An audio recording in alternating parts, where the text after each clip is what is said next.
Hello everyone. तो welcome है आपका एक बार फिर से होम साइंस विद चार्ली में। और शाम का समय है। मैंने सोचा दिन में तो हम लोग मिल नहीं पाए क्योंकि दिन भर मुझे लगता है आप सब लोग भी सोते ही रहे होंगे और मैं भी सोती ही रही। सोने से बड़ा सुकून मिलता है, ठीक है। और अपने माइंड को और अपने दिल को, दोनों चीज़ों को सुकून देना बहुत ज़रूरी है। तो ये हमारा प्रैक्टिस सेट नंबर 12 है और इसके पहले हम जो है 10-11 पूरे कर चुके हैं। अगर आपने नहीं देखा है तो आप चैनल पर जाकर देख सकते हैं। कुछ बेसिक क्वेश्चन भी हैं, कुछ स्टैंडर्ड क्वेश्चन भी हैं, प्रीवियस ईयर क्वेश्चन भी हैं और प्रैक्टिस सैम्पल पेपर्स भी हैं, ठीक है। तो अगर आपने नहीं देखा तो आप देख सकते हैं और जिन्होंने नहीं देखा उनको आप सजेस्ट भी कर सकते हैं। तो प्रैक्टिस करने से आपको पता ही है कि आप जो है धीरे धीरे धीरे परफेक्शन की ओर जो है एक एक कदम डेली डेली आप बढ़ाते जाएंगे। तो अब ज़्यादा कुछ बोलेंगे नहीं, सीधे से आएंगे क्वेश्चन पे, स्टार्ट करेंगे। क्योंकि आपको पता ही है कि आजकल हमारे मुझे लगता है 50+ क्वेश्चंस रहते ही हैं, तो वीडियो थोड़ी सी लंबी हो जाती है। तो इसीलिए मैं थोड़ा जल्दी जल्दी बोलती हूँ कि फटाफट हम क्वेश्चन आगे करके जो है मतलब आगे बढ़ें। बहुत ज़्यादा धीरे धीरे बोलती हूँ तो मुझे लगता है कि वीडियो बहुत लंबी हो जाएगी। तो चलिए फिर। और आज है आपका 10 अक्टूबर है। 10 अक्टूबर को आपका है मानसिक दिवस, है ना, विश्व मानसिक दिवस। तो जब आप सोएंगे और आप अपने मन की चीज़ें करेंगे जो मतलब आपको अच्छा लगता है, जिसमें आपको इंटरेस्ट आता है ना, तो इन सब चीज़ों से क्या होगा, आपको मानसिक शांति मिलेगी। और जब आपको मानसिक शांति मिलेगी तो आपका जो मानसिक स्वास्थ्य है वो भी अच्छा रहेगा, ठीक है। थोड़ा सा देख लेते हैं मानसिक स्वास्थ्य के बारे में। तो आज आपका है वर्ल्ड मेंटल हेल्थ डे, ठीक है, अक्टूबर 10 को, मतलब 10 अक्टूबर को। तो देखिए बिल्कुल इसमें लिखा हुआ है कि health does not always come from medicine. बिल्कुल बात सही है कि जो कुछ कुछ हेल्थ होती है हमारी वो हमेशा दवा खाने से या फिर कुछ न्यूट्रिएंट्स अच्छे फूड खाने से ही नहीं आती है। कुछ कुछ आपकी जो मतलब एक तरीके से हमारी हेल्थ होती है, जो मेंटल हेल्थ है या आपकी इमोशनल हेल्थ है या सोशल हेल्थ है, तो ये सब चीज़ें आपकी खाने से या फिर दवाइयाँ खाने से या एक्सरसाइज करने से ही नहीं आती है, ठीक है। कुछ आप चीज़ें करेंगे या फिर थोड़ा सा अपने आप को सुकून देंगे। जैसे लिख रखा है कि most of the time it comes from peace of mind, peace in the heart, peace in the soul, it comes from laughter and love. बिल्कुल सही बात है। आप अपने दोस्तों के साथ, अपने परिवार के साथ हंसेंगे, बात करेंगे, अपने छोटे लोगों से प्यार करेंगे, मम्मी पापा से प्यार करेंगे, कुछ अच्छी चीज़ें करेंगे, जो आपको पसंद है वो करेंगे आप, है ना। कुछ क्रिएटिविटी या फिर जो भी आपको कुछ सोशल एक्टिविटीज़ या अपने आप से ही कुछ, कोई गेम है, कोई सॉन्ग सुनना है, इस तरह की चीज़ें आप करेंगे तो आपको एक अंदर से सुकून मिलेगा और इससे आपका मेंटल हेल्थ जो रहता है वो काफ़ी हेल्दी रहेगा। और देखिए आपको पता ही है कि WHO की जो डिफिनेशन है उसमें बिल्कुल ये कहा गया कि जब आप physically, mentally, emotionally, socially, spiritually हर तरह से हेल्दी रहेंगे तभी आपको पूर्ण रूप से हेल्थ मतलब हेल्दी माना जाएगा। तो ये सब बातें हैं हमारी। और ये आपका जो है एग्ज़ाम पर्पज से भी अच्छा है। ये एक मान लीजिए एक पॉइंट हो गया आपका कि वर्ल्ड हेल्थ डे 10 अक्टूबर को मनाया जाता है। और बाकी एग्ज़ाम पॉइंट्स ऑफ से हट करके ये आपके डेली लाइफ के लिए बहुत ज़रूरी है, ठीक है। तो इस पर ध्यान दीजिए और इस पर भी काम कीजिए कि आप मेंटली जो है, मेंटली, फिजिकली, सोशली, स्पिरिचुअली हर तरीके से आप हेल्दी रह सकें, ठीक है। तो चलिए इतना ज्ञान बहुत है आज के लिए। अब हम जो अपने क्वेश्चन की तरफ बढ़ते हैं। तो चलिए, फर्स्ट नंबर का क्वेश्चन है हमारा कि प्रिजर्वेटिव जो रंगीन फल स्क्वैश में डाला जाता है, तो benzoic acid, sorbic acid, sodium metabisulphite, sodium metabisulphate या सोडियम बेंजोइट। तो जो रंगीन फलों के स्क्वैश में डाला जाता है वो है आपका सोडियम बेंजोइट। तो मतलब आपका ऑप्शन डी करेक्ट हो जाएगा। फिर है लौंग में सक्रिय मूल तत्व है। तो लौंग में जो एक आती है ना, उसमें सक्रिय मूल तत्व क्या है, उसी की वजह से वो लौंग में जो है फ्लेवर आता है। थाइमॉल है, एनिथॉल है, साइनॉल है या यूजिनॉल है। तो इसमें जो आपका मूल तत्व है वो क्या है, आपका यूजिनॉल है, ठीक है। ये है आपका। फिर है नेक्स्ट क्वेश्चन कि परोसने की विधि जहाँ खाने, ये खोने नहीं खाने होगा, खाद्य पदार्थ को सजा कर रख दिया जाता है और मेहमानों को अपने आप उठाना होता है, को कहा जाता है। बैंक्वेट, बुफे, काउंटर पर जाकर लेना या जलपान गृह सेवा। तो इसमें जो आपका ऑप्शन नंबर हो जाएगा वो बी राइट हो जाएगा, ठीक है।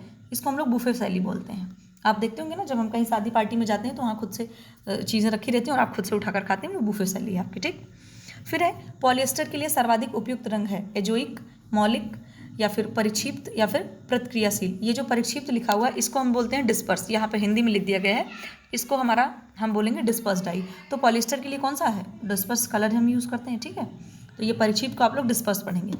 फिर है अत्यधिक हल्का रेशा है, रेशम है, एक्रिलिक है, टेरिलीन है, पॉलीप्रोपिलाइन है, ठीक है। तो इसमें जो सबसे अत्यधिक हल्का रेशा है आपका वो क्या होगा, एक्रिलिक होगा, ठीक है। फिर नेक्स्ट है कि कंधे के जोड़ में ग्रीन लाइन का निशान लगाया जाता है। इसमें कौन कहाँ पे मतलब निशान लगाया जाता है, ग्रीन लाइन पे। तो आपका मध्य अग्रभाग के समानांतर या मध्य पीठ के समानांतर या मध्य अग्रभाग के अभिलंब या मध्य पीठ के अभिलंब। तो इसमें जो आपका ऑप्शन नंबर हो जाएगा, कहाँ निशान लगाते हैं, इसमें मध्य अग्रभाग के समानांतर लगाते हैं, ठीक है। एक ऑप्शन आपका राइट हो जाएगा। नेक्स्ट है निर्णय लेना निम्नलिखित पर आधारित है। प्रचलित मत पर भरोसा करना, कार्यवाही के रास्ते को सोच निकालना, विकल्पों में से विवेकपूर्णता से चुनना, उपयुक्त में से कोई नहीं। तो इसमें जो आपका ऑप्शन नंबर राइट हो जाएगा वो हो जाएगा आपका सी, विकल्पों में से विवेकतापूर्ण चुनना। ठीक है, जब हम निर्णय लेते हैं तो हमारे सामने कई सारे ऑल्टरनेटिव्स होते हैं। ऑल्टरनेटिव्स मतलब विकल्प होते हैं, तो उन विकल्पों में से आपको सबसे सटीक विकल्प चुन लेना होता है। ठीक है, और जब आप चुन लेंगे तो जाहिर सी बात आप अपने निर्णय पर पहुंच जाएंगे। अगर आपने विकल्प गलत चूज कर लिया तो आपका निर्णय भी सही नहीं आएगा।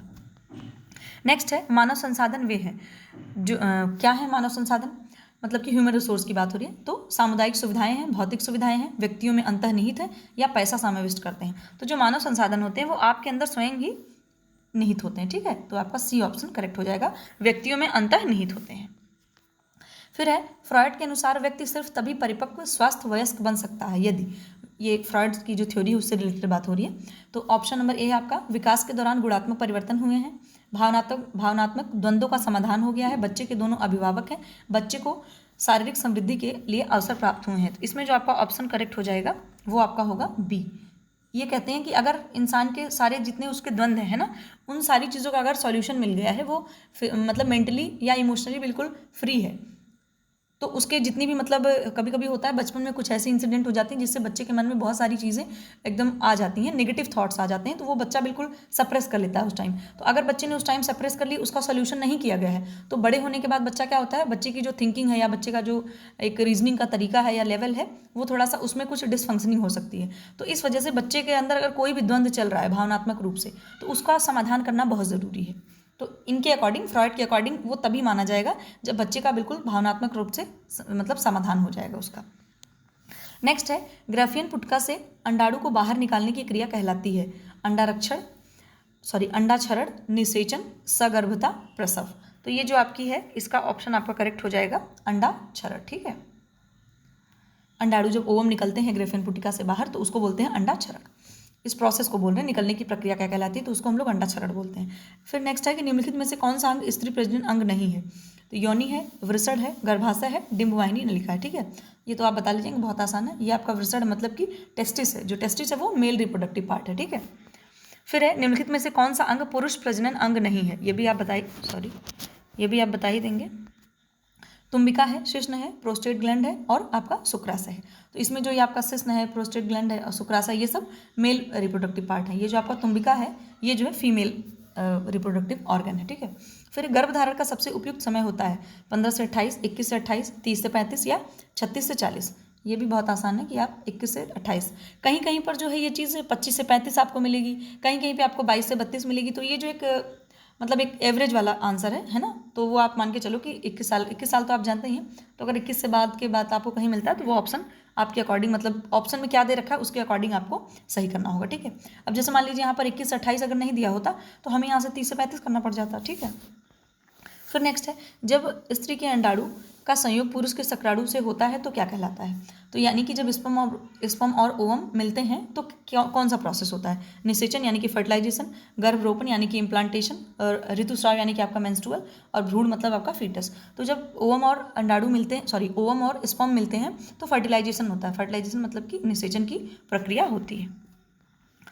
ये आप लोग मुझे बताना कि फर्टिलाइजेशन का प्रोसेस कहाँ पे होता है। ठीक है, फीमेल रिप्रोडक्टिव ऑर्गन में कहाँ पे ये फर्टिलाइजेशन की जो प्रक्रिया होती है वो किस ऑर्गन में होती है।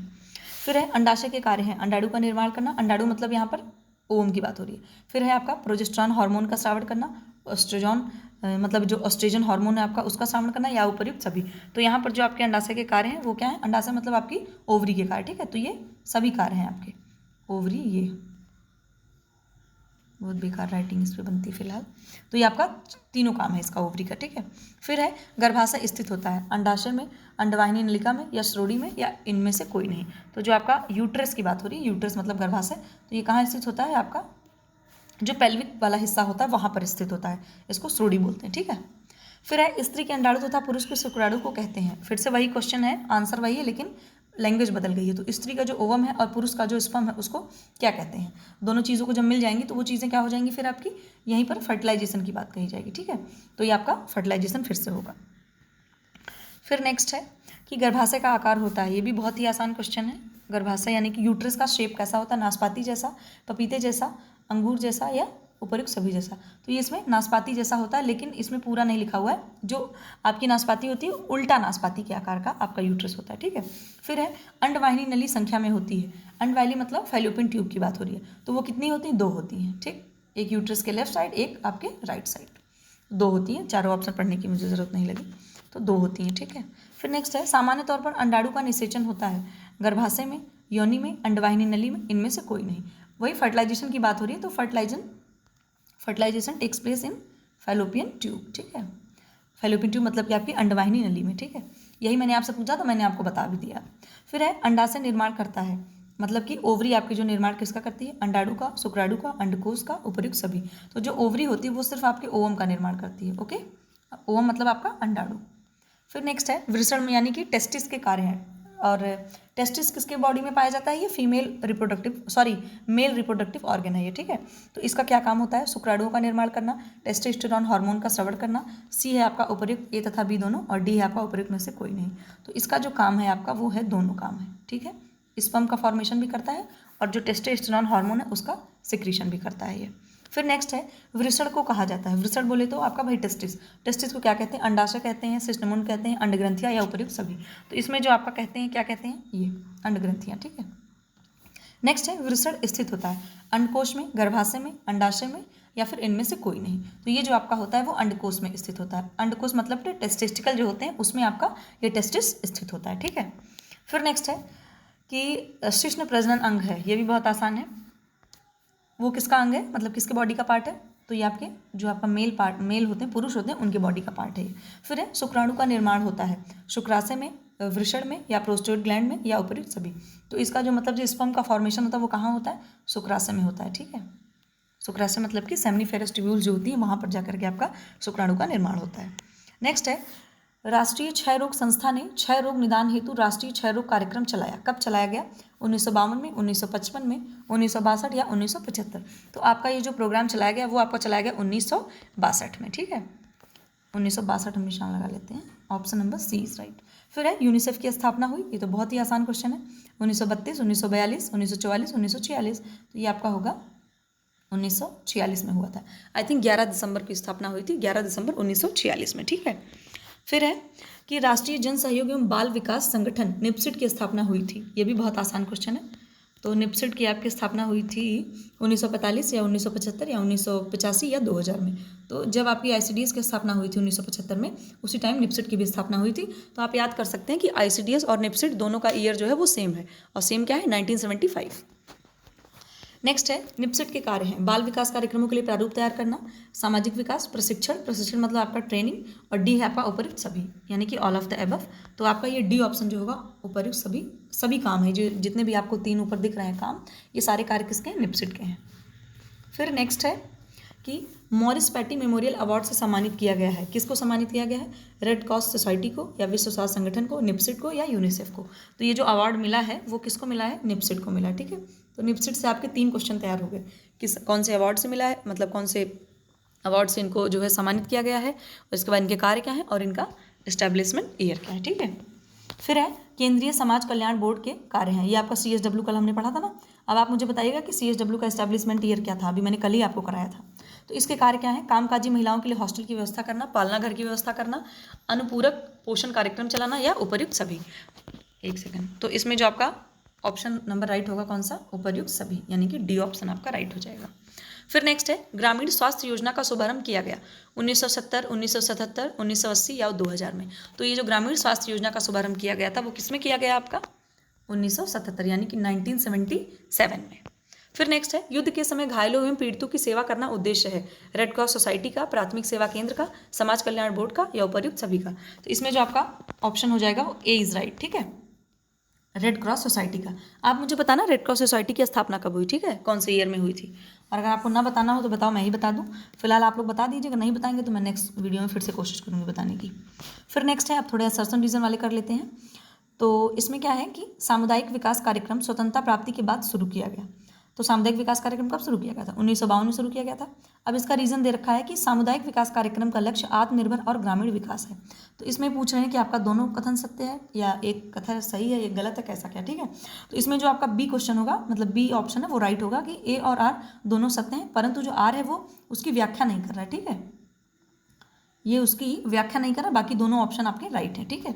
फिर नेक्स्ट है कि अभिभावकों द्वारा अपनाई अनुशासन की विधियां बच्चों के व्यक्तित्व को प्रभावित करती हैं। कहने का मतलब है कि जो पेरेंट्स होते हैं वो जिस पेरेंटिंग स्टाइल से अपने बच्चों का मतलब नरिशमेंट करते हैं, उनका पालन पोषण करते हैं, वो बच्चे के पर्सनैलिटी को प्रभावित करती हैं। तो ये बात बिल्कुल सही है, जैसे आप परवरिश देंगे बच्चे की पर्सनैलिटी आगे जाकर के वैसे ही डेवलप होगी। फिर उसका रीज़न दे रखा है कि अभिभावकों द्वारा अपनाए शक्ति स्वाहिग्रही तरीके शांत और गैर आक्रामक स्वभाव बच्चे बनाते हैं। तो ये बात तो बिल्कुल गलत है ना, कि बच्चे जिस तरह, पहली चीज़ तो पेरेंट्स भाई कभी इस तरह की शैली नहीं अपनाएंगे कि बच्चा उनका आक्रामक स्वभाव का हो, ठीक है। तो ये जो आपका इसमें ऑप्शन होगा कि ए आपका करेक्ट है और आर आपका असत्य है, ठीक है। तो इसमें कौन सा ऑप्शन सही हो जाएगा? आपका सी करेक्ट हो जाएगा, ठीक है। ए आपका राइट है और आर आपका असत्य है, ठीक है। नेक्स्ट है, शीतल चाय में धुंधलापन आ जाता है क्योंकि, मतलब रीज़न है, यह एसिड के साथ टैनिन और कैफीन की प्रतिक्रिया की वजह से होता है। तो आपको पता है कि जो चाय और कॉफ़ी होती है उसमें टैनिन और कैफीन पाया ही जाता है। तो इसमें जो आपका ऑप्शन हो जाएगा वो दोनों राइट हो जाएगा, ठीक है। इसमें आपका असर्शन और रीज़न दोनों आपका करेक्ट हो जाएगा, मतलब इसमें जो स्टेटमेंट दे रखा है वो भी सही है और जो उसका रीज़न दे रहे हैं वो भी सही है, ठीक है। फिर है कि आहार में प्रचुर मात्रा में फल एवं सब्जी का समावेश करना हृदय रोग में सुरक्षात्मक भूमिका अदा करता है, क्योंकि फलों और सब्जियों में रेशे और एंटीऑक्सीडेंट की उपस्थिति को इसका श्रेय दिया जाता है। तो आप खुद ही सोचिए कि जो लोग मतलब जैसे मान लीजिए किसी को हार्ट से रिलेटेड कोई प्रॉब्लम हो रखी है या किसी को हाई बीपी है, तो इन सब चीज़ों में होता क्या है कि ये बोला जाता है कि आप फ्रूट्स और वेजिटेबल्स को ज़्यादा शामिल करिए। पहली चीज़ तो क्या होता है, वो लो कैलोरी फूड होते हैं और उसमें एंटीऑक्सीडेंट भी होता है और वो फाइबर रिच फूड भी होते हैं, ठीक है। छिलके सहित उनको खाने के लिए जो है मतलब एडवाइस दी जाती है। तो इस वजह से यहाँ पर दोनों आपका जो होगा वो राइट होगा, ठीक है, क्योंकि ये सब जो होते हैं ये सब फंक्शनल फूड में आते हैं। तो फंक्शनल फूड में आएंगे तो फंक्शनल फूड क्या करते हैं, इनको प्रोटेक्टिव फूड भी कहा जाता है। प्रोटेक्टिव मतलब आपके शरीर में जितने भी डिसऑर्डर हैं या कोई भी डिजीज़ है तो उनको ये क्या करते हैं, प्रोटेक्ट करते हैं। इस वजह से यहाँ पे ऑप्शन नंबर ए आपका करेक्ट हो जाएगा, ठीक है। और ए ऑप्शन क्या है, बोथ आर राइट, यानी कि दोनों कथन आपके सही है, ठीक। फिर नेक्स्ट है, प्रबंधन का सर्वप्रथम और अत्यधिक महत्वपूर्ण कार्य नियंत्रण है। अब इसका रीजन दे रखा है कि यह निर्धारित करता है क्या काम संपन्न किया जाए और निष्पादन का मूल्यांकन करता है, शोधक उपाय करता है और योजनाओं की सफलता को सुनिश्चित करता है। तो ये बात आपकी इसमें भी आपका दोनों करेक्ट हो जाएगा, क्योंकि देखिए जब हम कोई भी चीज़ का मैनेजमेंट स्टार्ट करते हैं तो उसमें कंट्रोलिंग बहुत ज़रूरी होती है, क्योंकि आपने जैसा अपना उद्देश्य रख रखा है कि मुझे ये कार्यक्रम इस उद्देश्य से मैं कर रहा हूँ या मैं कर रही हूँ, तो उसमें अगर आप कंट्रोल नहीं करेंगे, जैसे आपने जिस मेथड से वो उस काम को करना चाहा, अगर आप उस मेथड पे कंट्रोल नहीं करेंगे या मतलब जिनके लिए आप करना चाह रहे हैं, जिन एज ग्रुप के लिए आप करना चाह रहे हैं, उनको आप कंट्रोल अगर नहीं रखेंगे तो आपका जो उद्देश्य है वो आपको प्राप्त नहीं हो पाएगा। तो इस वजह से क्या है कि ये जो नियंत्रण है, मतलब कि आपका कंट्रोल है, वो बहुत ही मेजर पॉइंट है इसका। इस वजह से यहाँ भी आपका दोनों जो ऑप्शन है वो क्या होगा, करेक्ट होगा, ठीक है। तो हम ऑप्शन नंबर क्या लगा देंगे, सी आपका करेक्ट हो जाएगा, ठीक है। सी में भी देखिए आपको दे रखा है बोथ आर राइट। नेक्स्ट है, बच्चों में रतौंधी आहार में विटामिन ए की कमी से होता है। तो ये बात बिल्कुल सही है कि बच्चों में रतौंधी या बड़ों में भी होती है अगर तो विटामिन ए की कमी से हो जाती है, ठीक। इसका कारण दिया है कि बीटा कैरोटीन विटामिन ए का अग्रदूत यानी कि प्रीकर्सर है। पुरोगामी मतलब अग्रदूत या फिर पुरोगामी, दोनों का मतलब क्या है, प्रीकर्सर, यानी कि बीटा कैरोटीन विटामिन ए का प्रीकर्सर है। इसलिए जो खाद्य पदार्थ कैरोटीन वर्णकों में समृद्ध होते हैं वो बच्चों को खिलाने चाहिए। तो इसमें जो आपका ऑप्शन होगा ये भी आपका दोनों करेक्ट होगा। क्यों? क्योंकि आपको ये बात पता है कि विटामिन ए जो होता है उसको हम बीटा कैरोटीन के फॉर्म में लेते हैं वेजिटेरियन सोर्स से। तो ये बीटा कैरोटीन जब आप लेंगे, बीटा कैरोटीन वाले खाद्य पदार्थ, वो आपके बॉडी में जाकर के विटामिन ए में कन्वर्ट हो जाता है। कहाँ कन्वर्ट होता है? आपके लीवर में कन्वर्ट हो जाता है। तो जाहिर सी बात है, अगर बच्चों में विटामिन ए की कमी से रतौंधी हो रही है तो हम अगर उन्हें बीटा कैरोटीन खिलाएंगे तो वो उनकी बॉडी में जाकर के विटामिन में कन्वर्ट हो ही जाना है। तो ये इस वजह से क्या है कि यहाँ पर दोनों ऑप्शन आपका सही हो जाएगा, ठीक। तो अब दोनों ऑप्शन कौन सा सही है? आपका डी वाला सही है, ठीक है, यानी कि दोनों करेक्ट है, ठीक। असर्जन भी सही है और रीजन भी सही है। फिर है कि अब यहाँ पे सीक्वेंस वाइज लगाना है। तो प्रारंभिक वर्षों के दौरान भाषा जिस क्रम में अर्जित की जाती है वो सही क्रम बताइए। तो इसमें सही क्रम देखिए, सबसे पहले बच्चा क्या करता है? बबलाना शुरू करता है। बबलाना मतलब कि बैबलिंग स्टार्ट करता है बच्चा, ठीक है। इसके बाद यहाँ हम ऐसे कर लेते हैं, हाँ, सबसे पहले बच्चा आपका बैबलाना शुरू करेगा, फर्स्ट नंबर पे हो जाएगा। इसके बाद है आपका एक्सप्रेसिव जॉर्गल, मतलब कि बच्चा कुछ भी ऐसे वार्तालाप करता है, कुछ भी मतलब उठपट, मतलब बिना के उस बात का कोई मतलब मीनिंगलेस प्रोनाउंसिएशन करता है, उसका कोई मीनिंग नहीं होता है बबलाने के बाद, ठीक है। तो ये आपका दो मतलब सेकंड पे आ जाएगा। इसके बाद होता है आपका होलो फ्रेज, ठीक है। होलो फ्रेज में बच्चा होता है कि कुछ कुछ चीज़ें कुछ कुछ शब्द उसमें बोलता है, एक दो शब्द बोलेगा, बार बार उसी चीज़ को रिपीट करता है। इसके बाद फिर लास्ट में आता है आपका टेलीग्राफिक स्पीच, ठीक है। इसमें बच्चा क्या करता है, ये नियर अबाउट मुझे लगता है 2 से 2.5 साल के बीच जो आपकी टेलीग्राफिक स्पीच है ये 2 साल के नियर अबाउट आ जाती है। तो ये सीक्वेंस होता है, बच्चा सबसे पहले बबलाएगा, फिर कुछ अनर्गल बातें करता है, मतलब अनर्गल वार्तालाप जिसका कोई मतलब नहीं, फिर होलो फ्रेज आपका आएगा जिसमें बच्चा एक दो शब्द का उच्चारण करेगा, फिर आपका टेलीग्राफिक स्पीच मतलब बच्चा इसमें थोड़ा थोड़ा बोलना स्टार्ट कर देता है। तो यहाँ पे आपका ऑप्शन हो जाएगा 2 4 3, कौन सा ऑप्शन होगा, 2 4 1 3, ठीक है। बी ऑप्शन आपका करेक्ट हो जाएगा ये, ठीक है, बी वाला करेक्ट हो जाएगा। फिर नेक्स्ट है निर्णय लेने की प्रक्रिया का सही क्रम बताइए। ये जो डिसीजन मेकिंग है आपका उसकी सही प्रक्रिया क्या है, ठीक है। तो सबसे पहले तो आपको दिख ही रहा होगा, सबसे पहले हम क्या करते हैं, समस्या की व्याख्या करते हैं, समस्या आपकी होनी चाहिए। इसके बाद हम क्या करेंगे, वैकल्पिक समाधान का प्रयास करेंगे। भाई हमारे पास कोई प्रॉब्लम आती है तो हम क्या करते हैं, सबसे पहले हम सोचते हैं भाई उसका कुछ विकल्प ढूंढते हैं कि कुछ उसको सॉल्व करने का कोशिश करते हैं, एफर्ट लगाते हैं। फिर क्या करते हैं, तो इसके बाद उनमें से कोई सॉल्यूशन हमें मिल जाता है, फिर जो सॉल्यूशन या जो विकल्प हम चूज़ कर लेते हैं उस पर हम विचार करते हैं, ठीक है।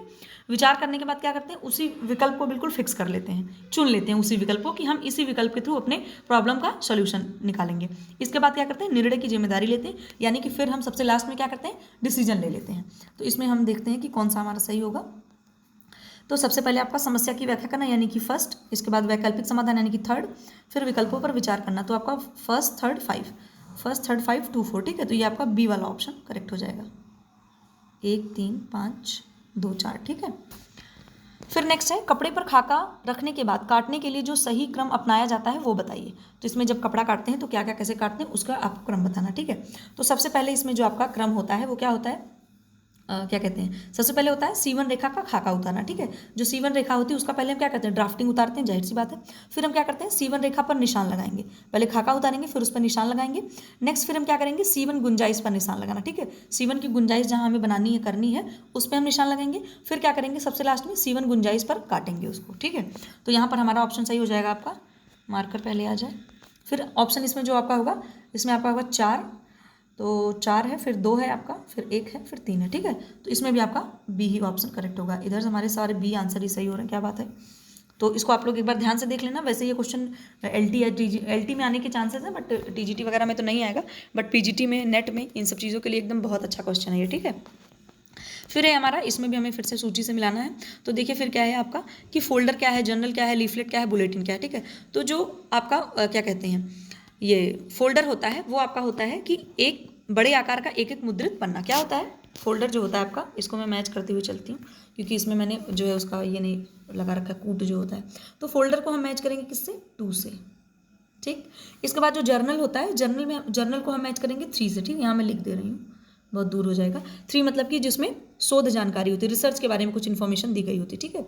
रिसर्च पेपर वगैरह उसमें रहते हैं। फिर है आपका लीफलेट। तो लीफलेट जो होता है वो आपका फर्स्ट होगा, यानी कि छोटे आकार का कागज का एक एक पन्ना, ठीक है। लीफलेट आप देखते ही होंगे, मिलता ही है। फिर है ये बुलेटिन जो होता है आपका, बुलेटिन क्या होता है, मुद्रित जिल्द वाली पुस्तिका होती है, यानी कि ये, ठीक। तो डी वाला आपका 4 से मैच हो जाएगा। तो आई थिंक ये समझ आ रहा होगा कि कहाँ कहाँ हमने मैच किया हुआ है। तो चलिए फिर नेक्स्ट क्वेश्चन की तरफ बढ़ते हैं। इसमें आपका समझिए 4 क्वेश्चन तैयार हो गया।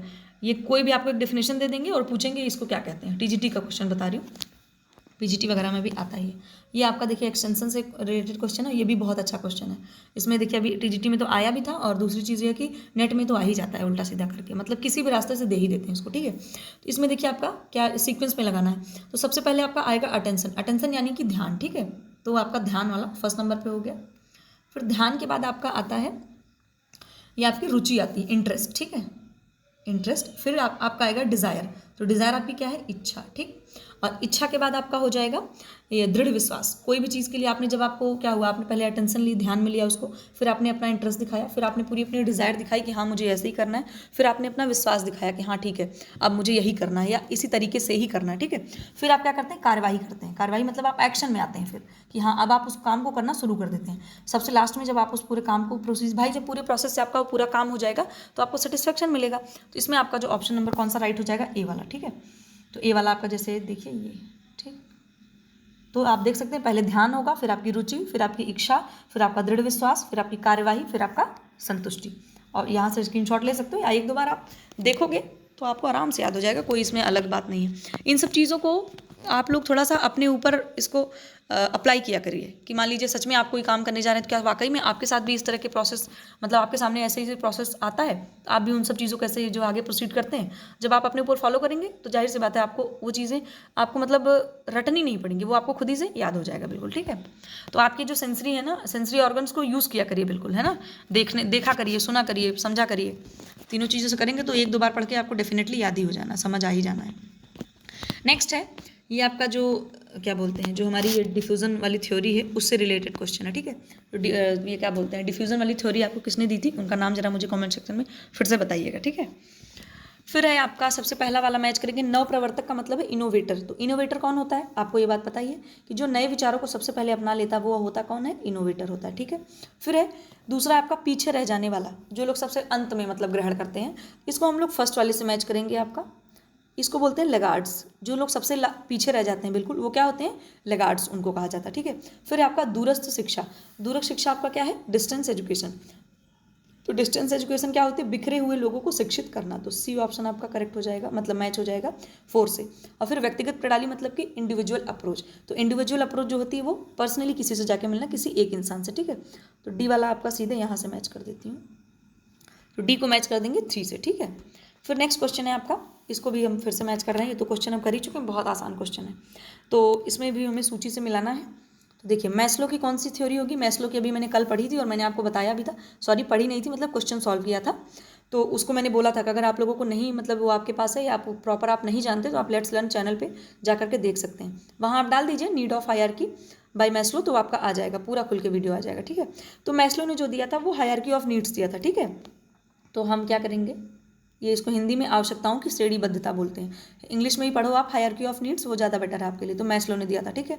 फिर है हमारा ब्रॉनफ्रेंड ब्रेनर, तो ब्रॉनफ्रेंड ब्रेनर ने क्या दिया था, एक्सो सिस्टम, मतलब कोई भी आपसे कुछ भी पूछ सकते हैं, अभी कितने में हम लोगों ने मीजो सिस्टम पढ़ा, मैक्रो सिस्टम पढ़ा, तो इनका पूरा है ना, माइक्रो, फिर मीजो, फिर एक्सो, फिर मैक्रो, फिर क्रोनो, तो इस तरह से किसी भी सिस्टम का नाम देकर के आपसे पूछ सकते हैं कि इन्होंने कौन सा दिया था, तो बी वाला आपका मैच हो जाएगा फर्स्ट है, ठीक है। फिर एरिक एरिक्सन ने क्या दिया था आपको, साइको सोशल थ्योरी दी थी, ठीक है।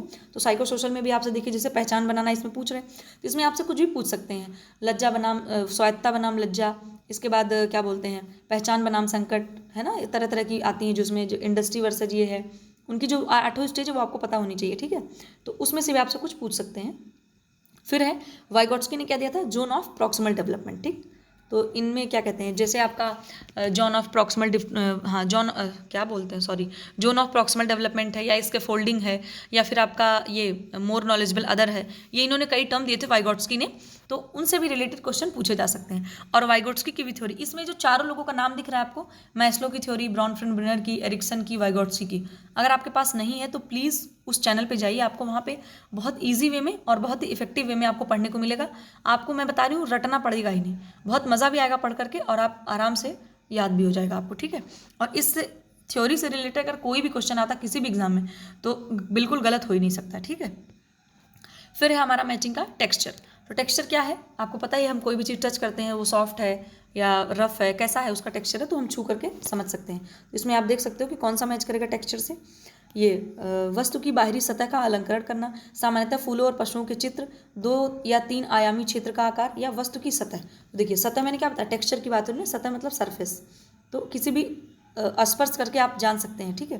फिर है नमूना पैटर्न, पैटर्न मतलब किस पैटर्न में आप कपड़े बनाते हैं, या डिज़ाइन का जो है ना, तो ये डिज़ाइन का क्या है आप बताएंगे, ये जो नमूना है ये डिज़ाइन की मतलब क्या बोलते हैं, प्रिंसिपल है डिज़ाइन का या फिर एलिमेंट्स ऑफ डिज़ाइन, ठीक है। तो इन दोनों में से आप बताइए कमेंट सेक्शन में कि नमूना आपका प्रिंसिपल ऑफ डिज़ाइन में आता है या एलिमेंट्स ऑफ डिज़ाइन में आता है। तो जो नमूना होता है उसका मतलब ये होता है कि वस्तु की बाहरी सतह का अलंकरण करना, ठीक है, मतलब कि सजाना, नमूना आप बनाते हैं ना कपड़ों पर या किसी भी चीज़ पर अलग अलग तरीके डिज़ाइन का। फिर है हमारा कि प्राकृतिक मोटिव, ठीक है, नेचुरल मोटिव की बात हो रही है, तो नेचुरल आपका क्या, फूल और पशु, जाहिर सी बात है इसके जो चित्र होते हैं वो नेचुरल होते हैं। इसके बाद रूप की बात हो रही है ना, तो रूप हमारा जो होगा वो उससे एक ही बच रहा है, तो जाहिर सी बात इसी से मैच कर देंगे, 2 या 3 आयामी क्षेत्र या आकार, ठीक। फिर नेक्स्ट है, इसको भी हमें मैचिंग करना है, कितना मैचिंग करेंगे हम, चलिए। तो इसमें आपको बताना है कि कौन सा किसने दे रखा है, तो इसमें जो आपके दबराज दास हैं उन्होंने क्या किया था, बालूचर साड़ियों के लिए वो फेमस है, ठीक है, बालूचर साड़ियाँ आपकी शायद मुर्शिदाबाद में बनाई जाती हैं। इसके बाद है थॉमस बेल, तो जो थॉमस बेल है उन्होंने क्या दिया था आपका, रोलर प्रिंटिंग, ठीक। इसके बाद है विलियम पार्किन। विलियम पार्किन का आप जानते होंगे, इन्होंने फर्स्ट सिंथेटिक कलर का निर्माण किया था। इसके बाद जो महान अकबर थे, अकबर ने क्या किया था, दुशाला का निर्माण करवाया था। ठीक है, फिर हमारा है दूसरा क्वेश्चन है कि यहाँ पर आपकी मेन्यू से रिलेटेड क्वेश्चन है, कहाँ पे किस तरह का मेन्यू दिया जाता है। इसका अस्पताल, तो अस्पताल में आपका क्या होता है कि एक सेकेंड,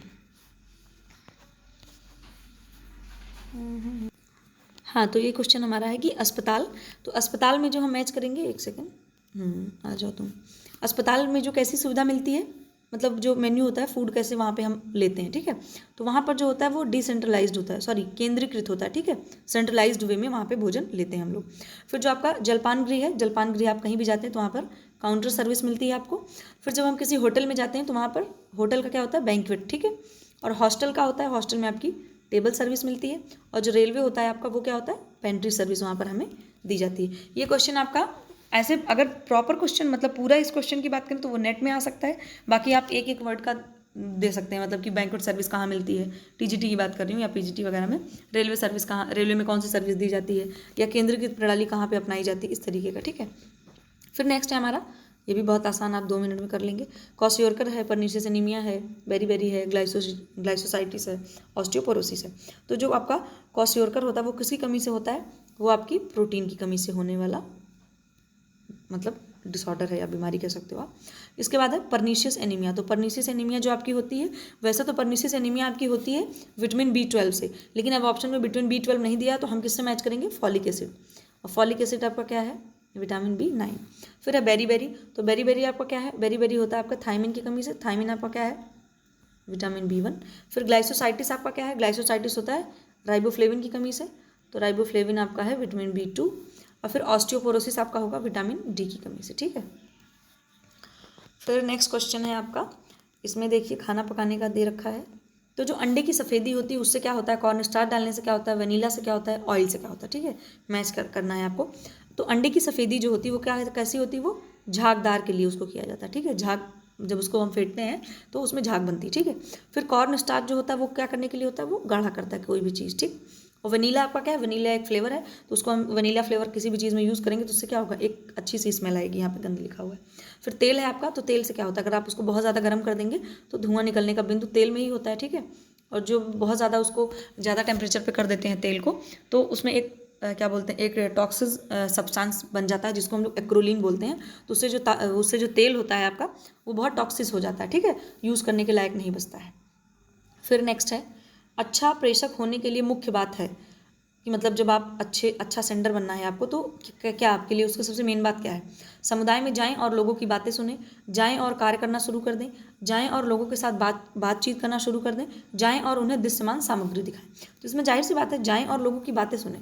देखो, जो सबसे अच्छा मतलब क्या कहते हैं, क्या बोलते हैं उसको, जब आप कहीं जाएंगे, अगर आपको किसी की बातें मतलब कोई चीज़ आपको बतानी है ना, तो सबसे पहले क्या होता है, आप सामने वाले की बात सुनेंगे। ऐसा थोड़ी नहीं कि आप जाते ही सबसे पहले अपना बोलना शुरू कर देंगे। तो सबसे अगर हमें अच्छा आंसर देना है या वाकई में हम किसी की प्रॉब्लम का सॉल्यूशन करना चाहते हैं, सबसे पहले हम क्या करते हैं, सबसे पहले हम ये कहते हैं, अच्छा ठीक है, पहले आप मुझे अपनी प्रॉब्लम बताइए, है ना। तो वही तरीके की बात हो रही है यहाँ पर। एक्सटेंशन प्रोग्राम जो होते हैं, तो हम जिस भी कम्युनिटी में जाते हैं, उस कम्युनिटी में जो भी प्रॉब्लम है, तो उसके लिए हम सबसे पहले उनकी बात सुनेंगे, वहाँ के जो लोग हैं। अगर वहाँ पर कोई बीमारी फैली या वहाँ पर कोई डेवलपमेंट प्रोग्राम कराना, कुछ कराना, तो सबसे पहले जाकर के हम यही कहेंगे, बताइए भाई क्या बात है, किस बारे में आपको प्रोग्राम कराना है, किस बारे में आपको अवेयरनेस चाहिए, है ना। तो सबसे पहला ऑप्शन आपका ये हो जाएगा कि समुदाय में जाएं और लोगों की क्या करें, बातें सुनें। तो अच्छा, अभी क्वेश्चंस हैं हमारे, हमें लगता है। चलिए, तो ये है वस्तु के स्थायित्व। आप मुझे ज़रा ये बताएंगे कि वस्तु स्थायित्व जो है, ये ऑब्जेक्ट परमानेंस, ये किसकी थ्योरी में यूज़ किया जाता है। ठीक है, तो इसमें क्या है, वस्तु के स्थायित्व की धारणा यानी कि ऑब्जेक्ट परमानेंस की धारणा दावा करती है, वस्तु के अदृश्य हो जाने पर यदि पुनः प्राप्त किया जाए तो प्रकट हो जाएगी। माता की उपस्थिति वस्तु के स्थायित्व को बलपूर्वक बताती है। शाला पूर्व बच्चे की भाषा संबंधी योग्यता की वस्तुएं, डी ऑप्शन है आपका, कि वस्तुएं विद्यमान रहती हैं चाहे दृष्टि से ओझल हो गई हैं। ठीक है, तो ऑब्जेक्ट परमानेंस का जो आपका ये मतलब ये पूछता है कि एक तरीके से डेफिनेशन आपसे पूछ रहा है। तो जो ऑब्जेक्ट परमानेंस होता है, इसमें होता है, अगर बच्चे के अंदर अगर ऑब्जेक्ट परमानेंस आ गया है, ठीक है, ये जो ऑब्जेक्ट परमानेंस है आपका, तो जो फर्स्ट स्टेज है पियाजे द्वारा दी गई है जो सेंसरी मोटर, तो ऑब्जेक्ट परमानेंस जो होता है वो बच्चे में सेंसरी मोटर स्टेज खत्म होते होते तक आ जाता है। ठीक है, तो इसमें जो ऑप्शन आपको ए होगा वो आपका राइट होगा, यानी कि वस्तु के अदृश्य हो जाने पर यदि पुनः प्राप्त किया जाए तो प्रकट हो जाएगी। बच्चा मतलब ये समझ जाता है, अगर आपने कोई चीज़ उसे छिपा दी है और आपने पीछे ले जा करके आपने हाथ पीछे कर लिया, मान लीजिए बच्चा खेल रहा है, एग्जाम्पल के लिए आपने उसका खिलौना ले लिया और आपने हाथ पीछे कर लिया, तो बच्चा क्या होता है, आप देखते होंगे कि जब बच्चा छोटा रहता है तो चुप हो जाता है, उसको लगता है वो मेरा खिलौना गायब हो गया। लेकिन जब बच्चा बड़ा हो जाएगा, 2 से 2.5 साल 3 साल के बीच में आ जाएगा, आप जब हाथ पीछे करेंगे तो फिर बच्चा चिल्लाना शुरू कर देगा, क्योंकि उसको पता है कि खिलौना आपके हाथ के पीछे है। तो इट्स मीन कि बच्चे में ऑब्जेक्ट परमानेंस आ गया है, उसको पता है कि अगर वस्तुओं को हटा दिया गया है, मतलब मेरे सामने से इन्होंने छुपा लिया है, लेकिन अगर ये दोबारा से मेरे सामने ले आएंगी तो दोबारा से वस्तु मेरे सामने हो जाएगी। ठीक है, तो उसकी बात हो रही है यहाँ पर, ऑब्जेक्ट परमानेंस का मतलब आपका यही है। ठीक, फिर नेक्स्ट है प्रसार शिक्षा के 4 मुख्य सिद्धांत इनके द्वारा दिए गए हैं। तो किसके द्वारा दिए गए हैं आपके, ये जो आपके मिल्ड्रेड हार्टन है या रस्किन है या जॉन ड्यू है या आपके जे पॉल लीगन्स है। तो 4 मुख्य सिद्धांत दिए गए हैं किसके द्वारा, जे पॉल लीगन्स। ठीक है, इनके सिद्धांतों को मैंने यहाँ पे नहीं ऐड किया हुआ है, मिलेगा तो मैं आपको जरूर बताऊंगी। फिर है कि ग्रामीण विकास और नियोजन में महत्वपूर्ण भूमिका अदा करने वाला पायलट प्रोजेक्ट था सामुदायिक विकास प्रोजेक्ट, इटावा प्रोजेक्ट, राष्ट्रीय प्रसार सेवा प्रोजेक्ट और गहन कृषि विकास प्रोजेक्ट। ठीक है, इसमें जो आपका ऑप्शन नंबर होगा वो आपका बी इज राइट हो जाएगा। इटावा पायलट योजना इसको बोलते हैं। ठीक है, या इटावा पायलट प्रोजेक्ट भी बोलते हैं। तो ये आया था आपका 1948 में, आई थिंक आया था 1948 या 1946, इसके लिए मैं थोड़ा सा कन्फ्यूज़ हूँ, आप लोग मुझे करेक्ट करके बताएंगे कि 1946 होगा कि 1948 होगा। और इसको दिया था किसने, अल्बर्ट टी मेयर के द्वारा ये योजना आपकी स्टार्ट की गई थी। ठीक, तो चलिए अब हमारा पूरा यहाँ क्वेश्चन ख़त्म होता है, और मुझे लगता है कि वीडियो बहुत ज़्यादा लंबी तो नहीं हुई, ठीक है, अभी कोई दिक्कत नहीं है। तो चलिए फिर हम लोग, आपने इतनी देर सुना और देखा उसके लिए थैंक यू, और होम साइंस विद चार्ली भी आपका थैंक यू करता है। आप ऐसे देखते रहिए, सुनते रहिए, और अपने ज्ञान को थोड़ा सा, ज्ञान को तो बहुत ज़्यादा नहीं बढ़ा सकती मैं अभी आप लोगों का, इतना ज़्यादा वो नहीं है, लेकिन फिर भी प्रैक्टिस करवा रही हूँ, साथ में कर रहे हैं ताकि आप लोगों को परफेक्शन आए। ठीक है, और बिल्कुल अपना बेस्ट देने के लिए तैयार रहिए एग्जाम में, और ऐसे आप क्वेश्चन प्रैक्टिस करते रहेंगे तो कुछ अच्छा नहीं बहुत अच्छा होगा। ठीक है, तो चलिए फिर अब वीडियो यहीं पे एंड करते हैं। आप सब लोग सो जाइए, और सबको जो है गुड नाइट, और आराम से सोइए। और चलिए फिलहाल हम मिलेंगे नेक्स्ट वीडियो में, ज़्यादा बातें नहीं, और पढ़ाई पे ध्यान दीजिए, रोज़ यही बोलती हूँ, और जब तक आपका एग्जाम नहीं हो जाता तब तक यही मैं बोलती रहूँगी। चलिए सबको good night, sweet dreams, take care.